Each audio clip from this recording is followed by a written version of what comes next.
I'm Laura Hansen. Tonight, New York City stares down a high-stakes idea with real consequences for millions of riders. Free buses during the World Cup. A pilot program, June 2024. The proposal is simple to say, complicated to pay for, and impossible to ignore. Here's the pitch.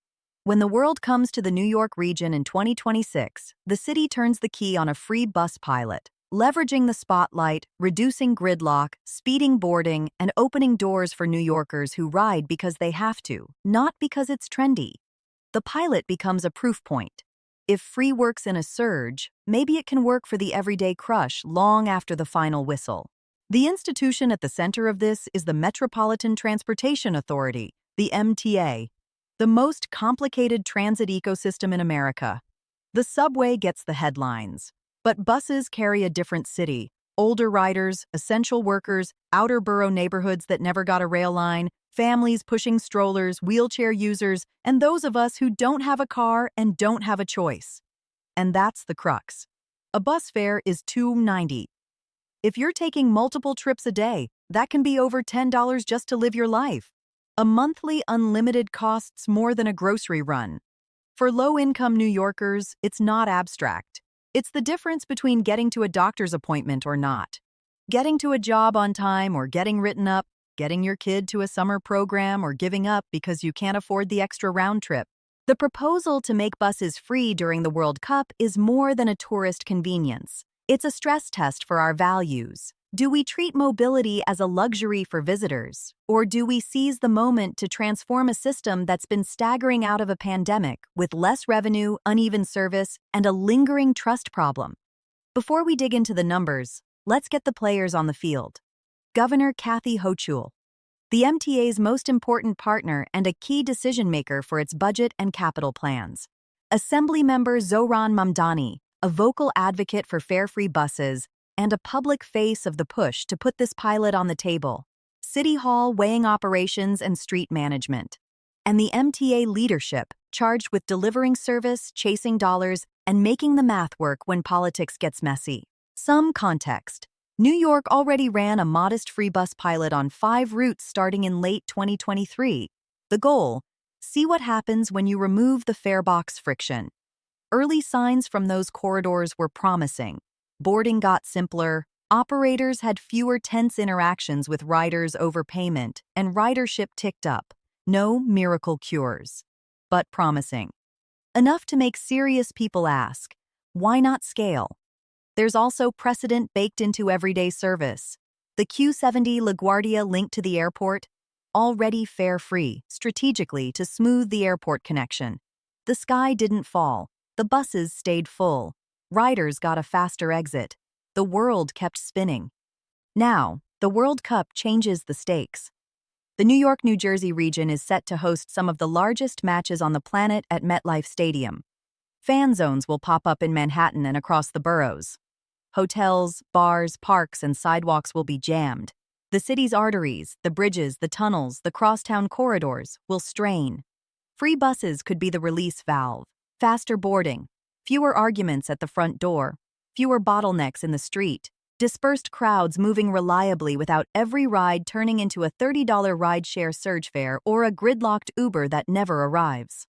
Here's the domino effect advocates are aiming for. Make the buses free during the event. Flood the system with staff, wayfinding, and rapid incident response. Use temporary bus lanes, signal priority, and street management to keep traffic moving. Show the public, both the visitors and, crucially, the New Yorkers who rarely get a break, that buses can be dignified, frequent, and easy. And when the party's over, keep some of that momentum, keep some of those lanes, keep some of that political will. Eventually, keep the fares off, permanently, where it makes sense. But if this sounds easy, it isn't. The MTA is contending with a financial landscape that changed overnight. In early June 2024, the plan to launch congestion pricing, new tolls in Manhattan to fund transit, was paused. With that pause went $1 billion+ a year that the MTA had teed up for its capital plan, including modern signals, new buses, improved bus depots, and more bus lanes. That's not chump change. That's the difference between a system that claws back time for riders and one that slowly falls behind. Now, layer on fare evasion. On buses, enforcement is sensitive for good reason. Operators are not cops. They should not have to be. Asking a driver to confront a rider over $2.90 is a recipe for conflict and slower trips. The MTA has pointed to system-wide fare evasion as a financial bleed. Advocates point out that the cost of chasing those dollars can dwarf the return and can escalate tensions on board. One way to fix fare evasion on the bus is to remove the fare altogether. No fare, no evasion, no conflict. That's a clean line, but it comes with a bill. So, how big is that bill? The MTA's bus fare box brings in hundreds of millions of dollars a year. A full, permanent fare-free system would require a stable funding source to replace it. A short pilot during an international event? Cheaper, sure, but still not cheap. You need more buses in service. You need more operators clocking in. You need supervision on the street. You need parts, fuel, depot capacity, and contingency plans. You need NYPD and DOT coordination. You need signage in multiple languages and volunteers on the sidewalk who can point a confused visitor toward the right stop. If you half do it, it fails in public. The question isn't, can we pay for it? The question is, what do we get in return and who picks up the tab? The state, the city, corporate sponsorships tied to the event, FIFA, the regional host committee, some mix of all of the above? Let's talk about the people this would help most. Bus riders in the Bronx, Eastern Queens, Central Brooklyn, and Staten Island. Places where buses are the first and last mile, and often the only mile. Home health aides working overnight who depend on a 2 a.m. bus that runs every 20 minutes on paper and every 40 minutes in reality. Seniors on fixed incomes who have to plan their week around a handful of trips. Parents juggling daycare drop-off with a job across town. Young people going to summer programs and apprenticeships. For these riders, a fare-free bus isn't a perk. It's an invitation back into the city's public life. We've seen this play out in other American cities. Kansas City eliminated bus fares citywide in 2020. Ridership recovered faster than systems that charged. Rider satisfaction climbed. Dwell times, the time a bus spends stopped at a stop, improved because payment wasn't the choke point. Worcester, Massachusetts, has kept local buses free for years and tracked similar benefits. In Boston, targeted fare-free routes saw speed bumps in ridership and some travel time improvements, especially on corridors with chronic crowding at the front door. Will New York's scale magnify those benefits? Probably, and it will magnify the challenges too. The sheer size of the MTA's bus network, over 300 routes serving millions of weekly trips, means a one-size pilot won't cut it. You have to pick corridors with precision. Identify pinch points, crosstown routes in Manhattan that regularly stall, connectors that feed major transit hubs, Grand Central, Penn Station, Atlantic Terminal, Jamaica, neighborhood routes serving hotel clusters and fan zone sites, airport links that need to move baggage and families quickly. The blueprint exists.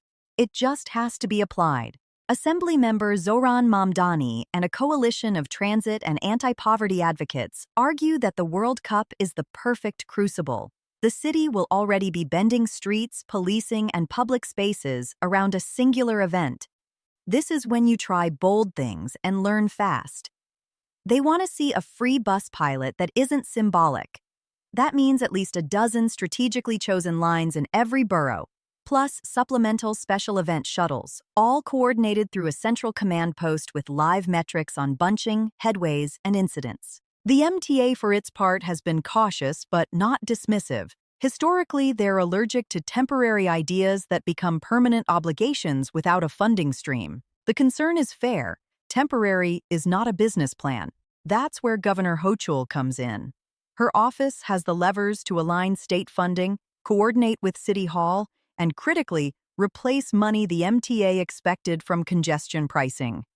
A well-constructed pilot could be paid for from a discrete pot: event-related revenue, targeted state support, and private sponsorship, shielding the operating budget from harm. Then there's the mayoral piece. Day-to-day street authority lies with the city's Department of Transportation. Dedicated bus lanes, signal priority, curb management, police presence at choke points, all of that is municipal. If the city decides to treat buses like the backbone of event mobility, you'll see cones and paint go down. If the city wavers, you'll see gridlocks swallow the idea whole. Regardless of the advocacy around it, operations make or break it on the ground. Let's confront the budget bogeyman head-on. Free buses cost money. So does slow service. So does gridlock. When traffic backs up, buses fall apart. When buses fall apart, people stop trusting them. When people stop trusting them, they opt out to cars, to expensive ride shares, to skipping trips entirely. That creates a vicious cycle where ridership weakens, revenue falls further, and service is cut. You don't save money by providing bad service. You lose riders, and you lose the mandate to invest. A high-visibility, well-executed pilot can break that cycle in two ways. First, it can literally move more people faster at the moment of highest stress. That's not abstract.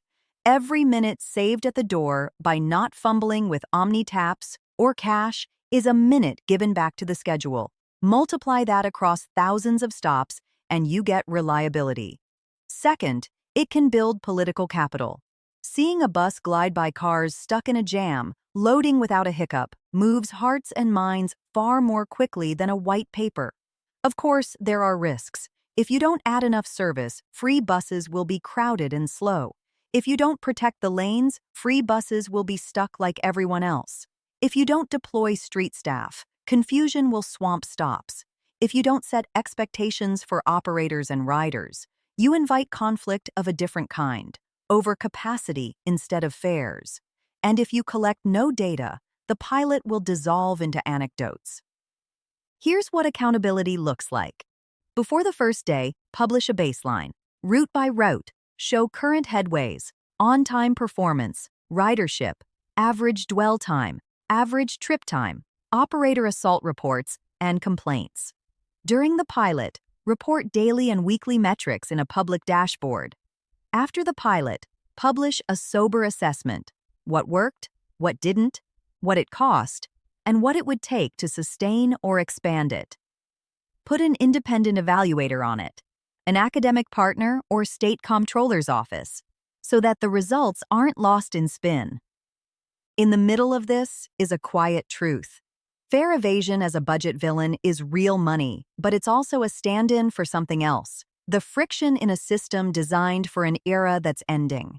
We're asking frontline bus drivers to referee social policy on the curb. That's not sustainable. If the purpose of fares is to fund service, then the honest way to confront evasion is to either design a system where it's hard to evade without criminalizing people, or replace the fare with a funding mechanism that recognizes public transit as public good. The pilot doesn't settle that debate. It clarifies it.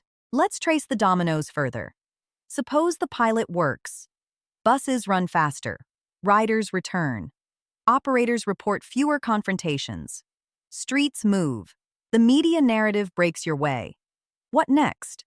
You have leverage to keep some portion of bus service free on a rolling basis, maybe at off-peak hours, maybe on select high-need routes, maybe for seniors and students system-wide.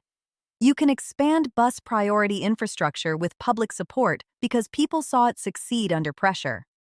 You can negotiate labor agreements around expanded service with the TWU rooted in a shared experience of safer, more humane operations. Now, suppose it stumbles. You'll hear that free means chaos. You'll hear that the city can't handle big ideas.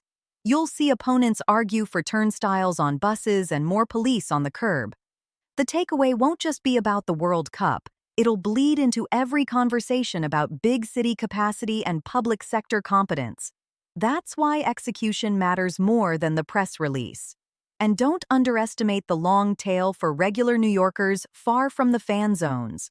A well-run pilot could lead directly to permanent upgrades, more dedicated bus lanes in the Bronx, signal priority on Queens arterials, more limited stop service in Brooklyn, smarter stop spacing on Staten Island, and faster crosstown routes in Manhattan.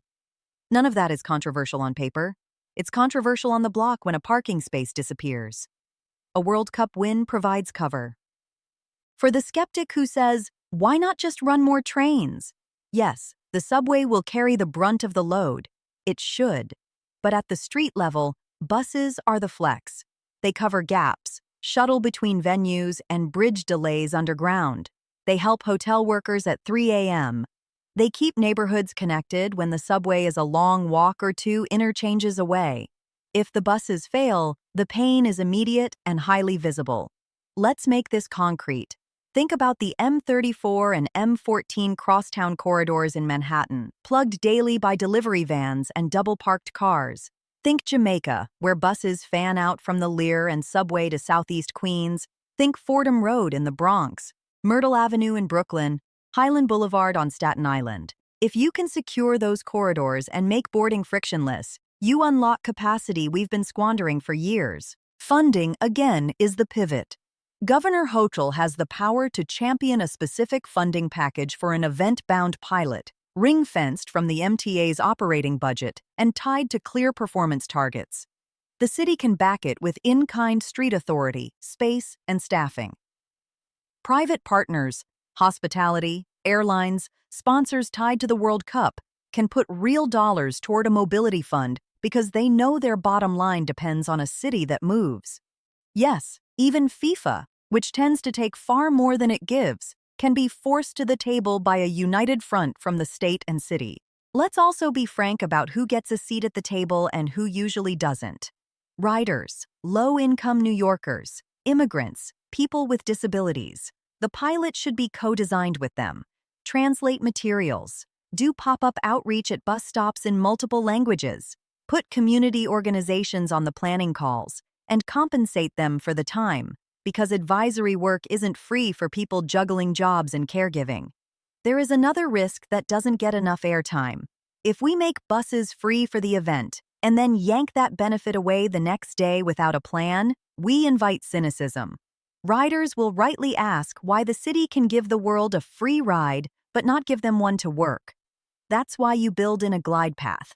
For example, a short period of continued free service on the same routes after the event, while you publish the findings and tee up a next phase. Maybe a borough-wide free pilot on select lines in the Bronx or Queens. Keep the promise alive. Let's pull back. What does success look like 5 years from now if we play this right? Fewer cars in dense cores because bus service is fast, reliable, and free at targeted times and places. Fewer police-rider confrontations over a fare box. Better air quality in neighborhoods choked by traffic. More money in the pockets of working families who ride twice a day or more. A transit agency with the political capital to keep investing in the basics. New buses, clean depots, better signals. Because the public saw what good looks like and demanded more. What does failure look like? A city that spent more time arguing than planning. A pilot without resources, metrics, or coordination. A blank check for critics who say public systems can't execute big swings. And a rider base that shrugs and budgets for another fare hike while service stays sluggish. This isn't an abstract media debate. It's a decision with line items, schedules, and lives attached. If the MTA, Governor Hochul, City Hall, and legislative champions like Zohran Mamdani can align on a narrow path, funded, measured, and rooted in service quality, the payoff is enormous. Not because free buses are a magic wand, because they force the system to take itself seriously in the places where excuses have lived for too long. Here's the final point I want on record in June 2024. New York was built on public goods made universal at scale: schools, libraries, parks, water, and yes, trains and buses. Every time we've tested the idea that a city moves best when it moves together, we've been rewarded. Every time we've wavered, we've punished the people with the least cushion to absorb the blow. Free buses during the World Cup is not about soccer. It's about courage in a moment when the world is watching, when political leaders are balancing risk, and when riders who never get the VIP lane could, for once, get a little bit of it. If you live on a bus route that might be part of this, pay attention. If you work at a hospital, a hotel, or a restaurant that depends on the bus, speak up. If you're in Albany or City Hall, build the fund, publish the plan, set the metrics, and get out of the way of the people who know how to run service on the street. The villain in this story doesn't have a face. It's the complacency baked into decades of slow buses, busted schedules, budget chicken, and a politics that tells poor New Yorkers to wait while we figure it out. We've had the studies, we've had the pilots. This time, we finish. We pick the routes, fund the lanes, staff the street, publish the targets, and deliver. Not a press release, not a ribbon cutting. A plan with names next to tasks and dates on the calendar. 30 days to lock corridors with DOT. 30 days to order signage, cones, and wayfinding. 30 days to train operators, dispatchers, and street managers on a special event playbook. Stand up temporary bus lane cameras and tow the first double-parked box truck before breakfast. Translate alerts. Put human beings, ambassadors with vests and clipboards, at the top 10 choke point stops from dawn to midnight. Make the promise simple enough to repeat on the radio. These routes, these hours, free to ride, every 5 minutes or better, with lanes that actually move. Then measure it out loud. Daily on-time performance, average speeds, crowding, rider satisfaction. And don't hide when something slips. Fix it the next day. Do that for the month that matters and the weeks after, so the habit sticks. If we do it, the city learns something about itself, that we can coordinate, that we can prioritize the many over the few, that when we say public, we mean it. If we don't, then the lesson is also clear. We chose inconvenience for the powerful over dignity for everyone else. I'm betting on the former, because New Yorkers know how to show up when the stakes are high and the instructions are clear. Paint the lane, open the doors, clear the way. Let the bus do what it was built to do, and let the rest of the world see how a real city moves.